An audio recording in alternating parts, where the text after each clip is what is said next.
بالنسبه للاكل يا دكتور. التحليل ده عامله انت يا عفيفي؟ من 4 ايام. انت كام سنه يا عفيفي؟ انا 45. تعالج من ضغط او سكر او قلب؟ لا عملت عمليات قبل كده غير الغده الدرقيه؟ لا ما عملتش. عندك حساسيه على صدرك او حساسيه من ادويه؟ لا. احكي لي طبعا عفيفي الموضوع بتاع الغده الدرقيه بدا ازاي معاك؟ موضوع الغده الدرقيه بدا معايا ان انا كنت تعرق وهبوط ومجهودي بيبدا يقل وبخس. تمام. مجهود كان قليل. تمام.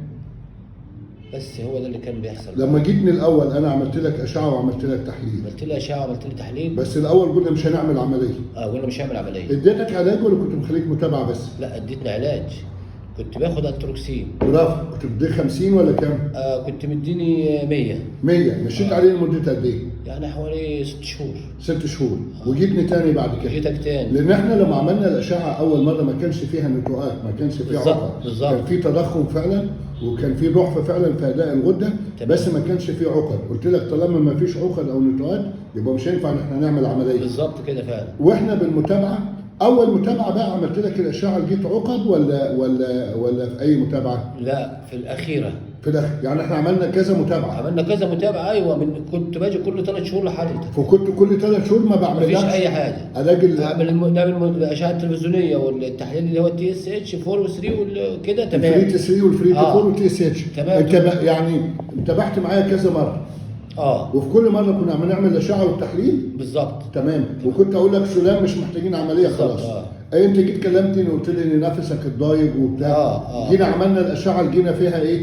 جينا فيها قلت لي فيها الهاشيموتو. ايوه. بدا فيها ياكل في الغدد. الهاشيموتو برافو عليك. بعد كده عملنا لك العمليه. قعدت قد ايه في المركز عندي في بيروت؟ يوم واحد.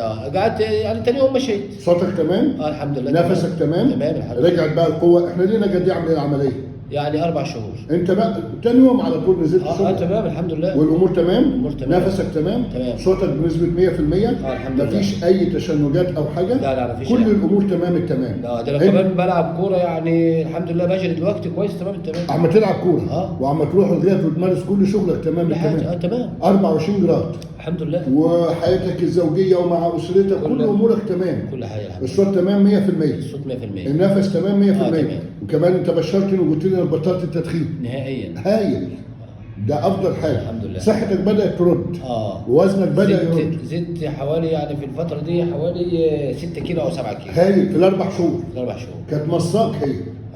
انا لدرجه ان انا يعني في فتره من الفترات نزلت عن ال 60. ياه. النهارده انا 68. ممتاز. ده انت كده عايز تقول لي جبت 9 10 كيلو. في الحدود دي. تمام. والوقت انت متابع ما تاخد قد ايه؟ التروكسين 150. انا شايف ما شاء الله التحليل بتاعك دلوقتي اهو مظبوط بنسبه 100%. فاحنا ال6 شهور اللي جايين برضه هنكمل. انت اخر مره كنت عندها امتى؟ متابعه من 3 شهور؟ من 4 شهور. طيب خلاص احنا الوقت سلام والامور تمام. طبعا انا ما عملتش ليك اشعه لان احنا شايلين الغده بالكامل. تمام. طبعا واحده من مميزات ان احنا نشيل الغده بالكامل انت هتضمن انها ما ترجعش ومش محتاجين نعمل اشعه تلفزيونيه، بنعمل تحليل الدم بس. طبعا طالما توفيق ربنا والخبره موجوده. الحمد لله. لان لو كنا سيبنا جزء كان لا قدر الله ممكن يتحول لورم. يعني انت عارف انا دايما بقول لك احنا بنعمل الهاشيموتو عشان لو احنا سبناها ممكن كان زمان تتحول لنوع واحد من الورم اللي هو الليمفوما. دلوقتي عم تتحول لنوعين من الورم. فاحنا طالما شلناها انت في الامان بنسبه 100%.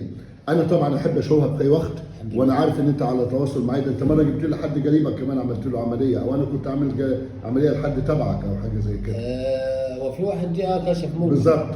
فانت راجل محترم جدا. احنا هنكمل نفس الجرعه اللي هي 150 وان شاء الله اشوفك كده بعد 6 شهور. تقوليها لاي حد عنده الغده الدرقيه دي او متضخم او الكلام ده. والله انا اقول له اهم حاجه المتابعه السليمه والاشعاعات والتحاليل بدقه شويه. كنت خايف شويه من عمليه الغده الدرقيه؟ لا طبعا. برافو. انا طمنتك. قلت لك لو خفت مش هعملها. برافو. انا شفتك حتى انت من البدايه كنت متشجع للعمليه. انا الحمد لله واثق في حضرتك. فانت لذلك انت اول ما قلت لي ممكن بكره نعمل عمليه قلت لك توكل على الله. انا اول واحد تكشف عنده على الغده الدرقيه ولا كشفت؟ يعني انت راجل محترم وان شاء الله انا سعيد جدا وفخور بيك وكل امورك تمام، ونشوفك بعد 6 شهور. ان شاء الله. ممتاز، انا كده عملت لك